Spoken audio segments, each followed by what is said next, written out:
Well, good early morning. Got out here and wanted to bring a subject that I've done before, but I can't tell you when it was that I did it. I was visiting my local mechanic friend and picked up a couple things down there that I had made a message into sometime back. And when I seen these two things that was ultimately going to be trash, I picked them up and put them in my pocket because I remembered the message that I did back in the day. I'm reading in Romans chapter number 8. And I'm only going to take part of the verse. And I'm only going to just talk about the top of the verse. I'm in verse number 35 in Romans chapter 8. Paul is writing to the Romans here. He's preaching a message for the most part. And then he asked the question here, who shall separate us from the love of Christ? Who shall separate us from the love of Christ? The first thing I think of is the word who. Normally when we use the word who, we think of a person. Who can separate us from the love of Christ? What person can separate me from the love of Christ? Well, I see a lot of writings on Facebook, and I'll see a lot of comments where it basically says that, nobody can separate me from the love of Christ. But there is one that can separate you from the love of Christ. And it won't be no other person. See, this question here in this verse, who shall separate us from the love of Christ? And then he lists the things down here. Can tribulation? That's not a who. I think the tribulation is a what. Okay, but let's just leave it as a who for right now. Can tribulation? Can distress? I'm just reading these over real quickly. Or persecution? Or famine? Or nakedness, or pearl, or sword. Now, there's enough in that verse right there to bring the message without having to go down any further. But my subject title is, who shall separate us from the love of Christ? Well, no human being can separate you from the love of Christ. If the love of Christ has came inside you, no one can separate you from the love of Christ. Nobody. It doesn't mean that you can't. It doesn't mean that you. Let me say it this way. I don't want to confuse anybody, but you can be the who. It asked here, who shall separate me from the love of Christ? Now, he mentions in tribulation. Well, tribulation's going to have an effect, our troubles and trials.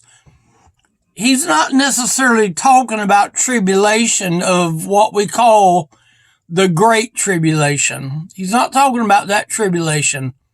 The tribulation that he's talking about here is just the everyday trials. I'll give you an example. I went into my air conditioning room and I've got water on the floor because the AC unit is running more.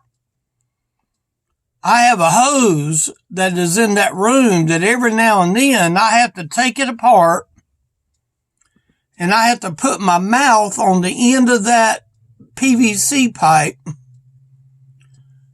and I have to literally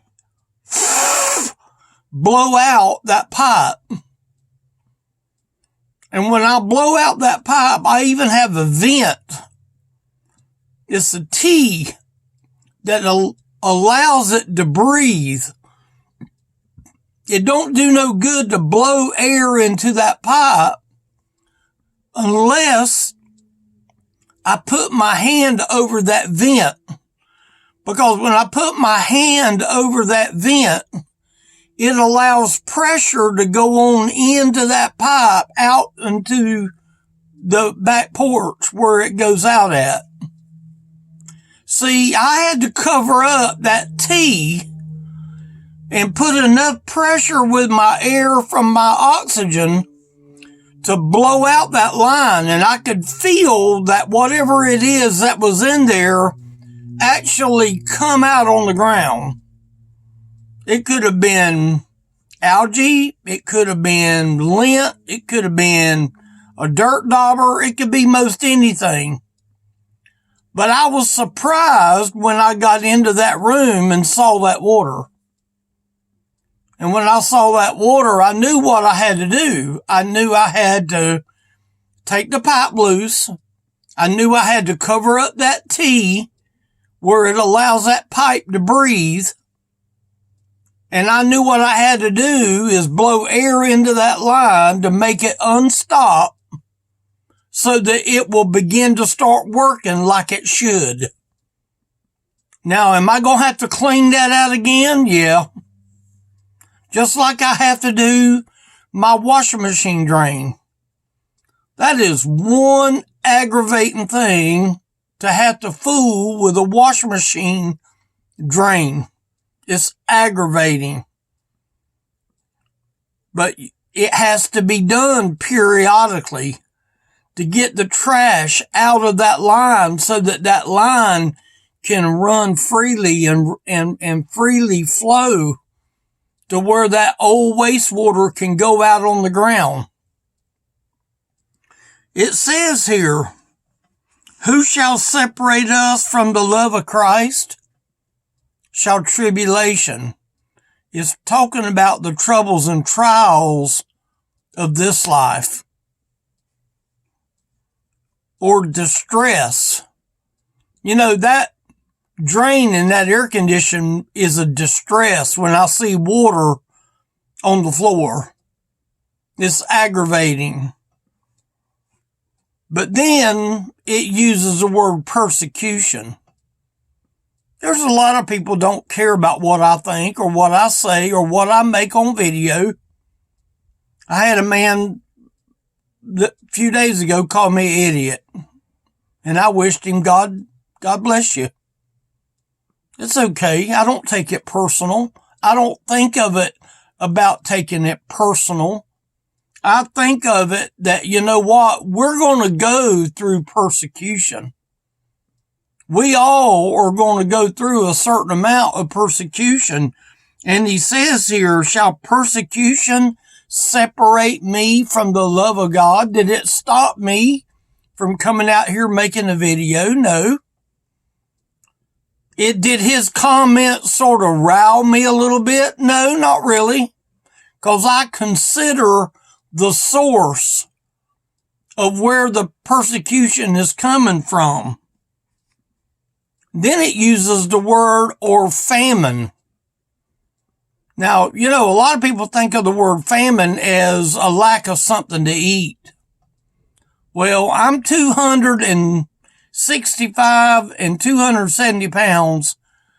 I haven't had a case of famine far as food. Now, there's times when I don't open my Bible that I have a famine for the Word of God.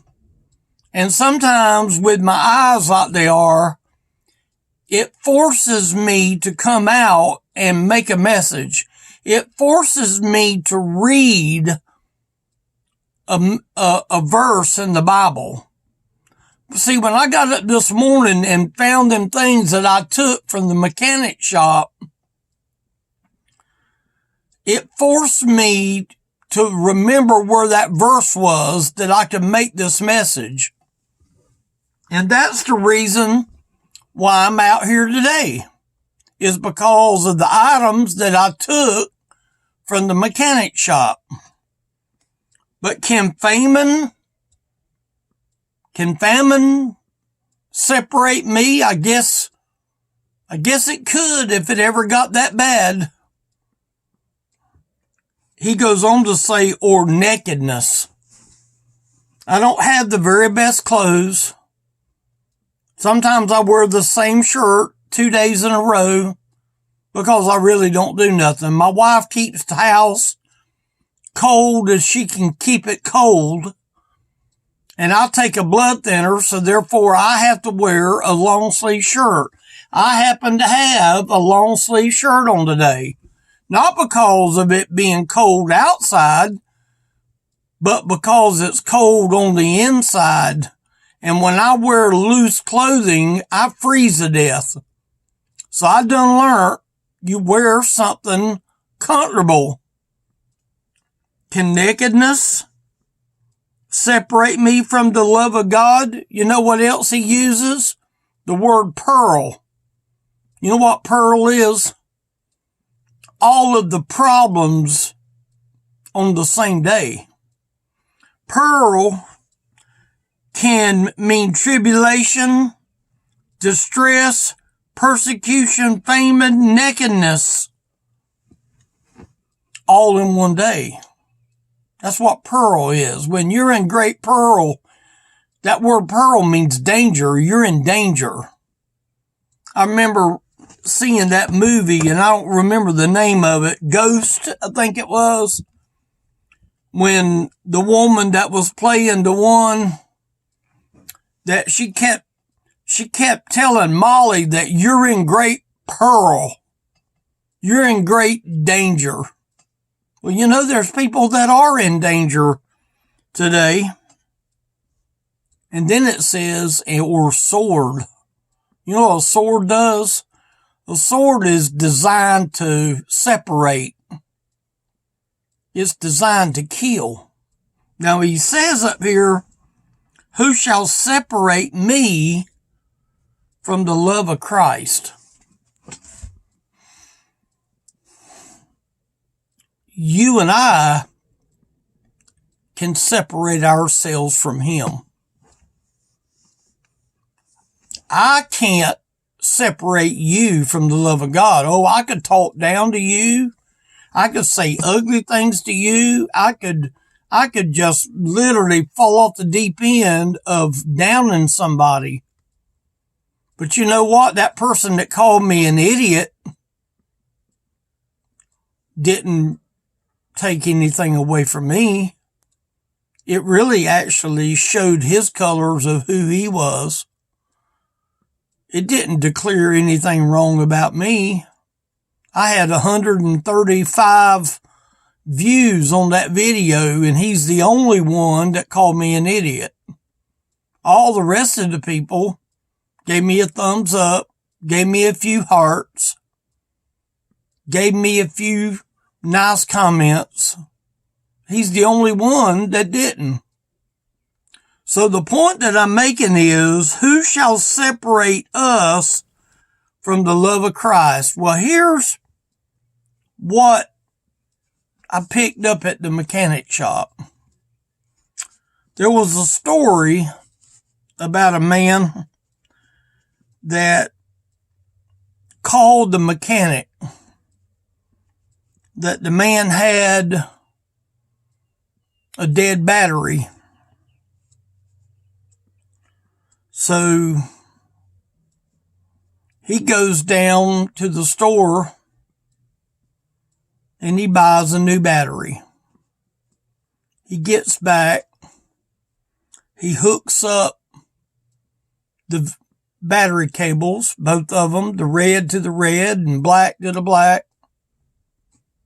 He got inside the vehicle and he turned the vehicle over and it didn't do nothing.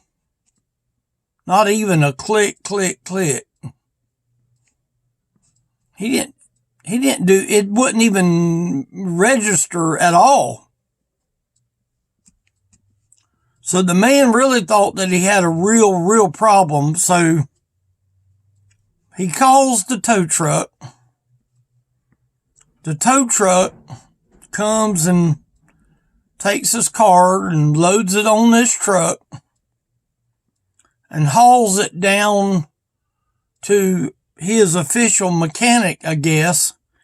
I think it cost him like $100 to get it to be towed down to the shop. He gets it down to the shop and they make a ticket on it and they're trying to determine what it may be, and they're not getting to it right then. They roll the vehicle off. They didn't even pop the hood or nothing. They just roll it into the inventory. They'll get to it when they get time. So I think it was maybe the next morning they was going to get it up there, and so they popped the hood and they started looking around and seeing what it could be, and they noticed the new battery that the man had put in the vehicle.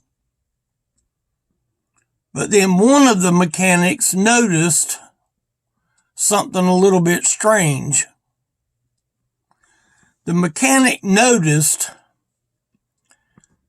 that there was a little black cap that was on the battery terminal. The black one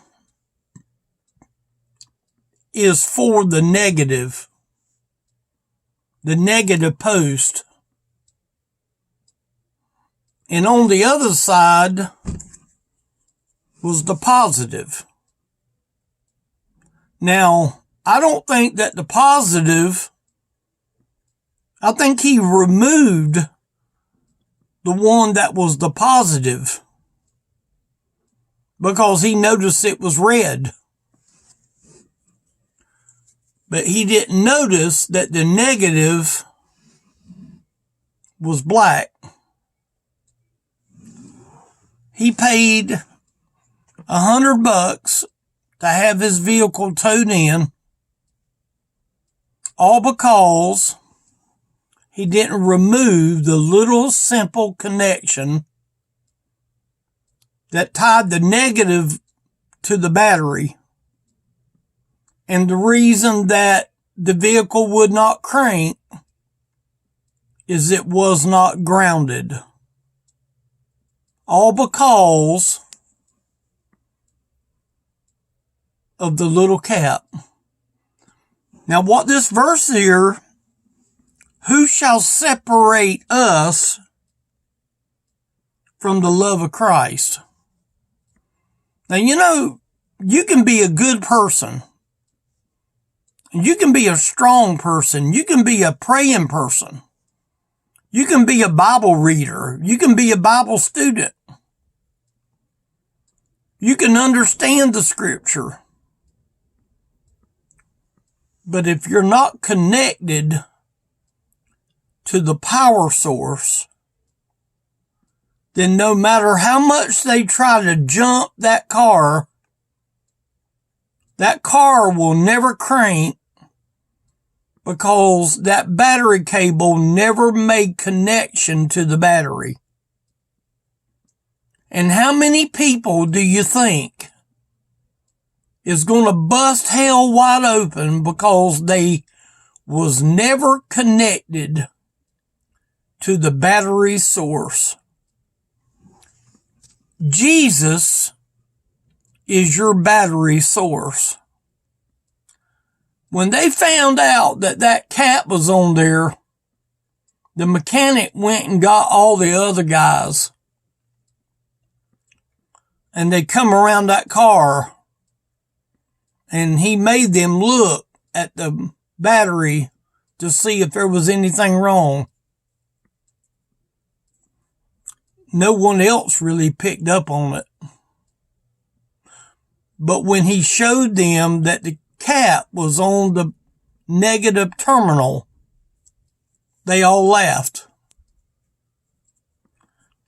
It won't be a laughing matter when you get to torment thinking that you was a good person the whole time. You never made connection to the battery of Jesus Christ, the salvation of Jesus Christ. You can be close. You can be a good person. That battery cable was the thickness of the wall of this cap. It looked good. It looked right.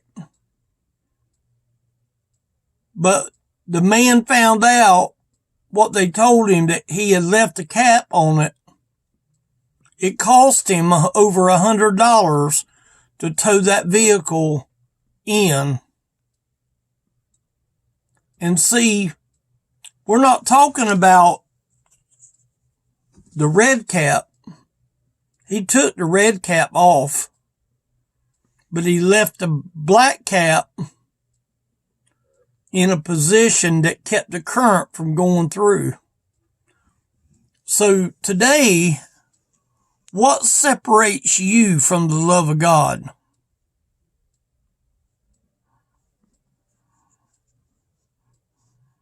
Can tribulation, distress, persecution, famine, nakedness, peril, or sword?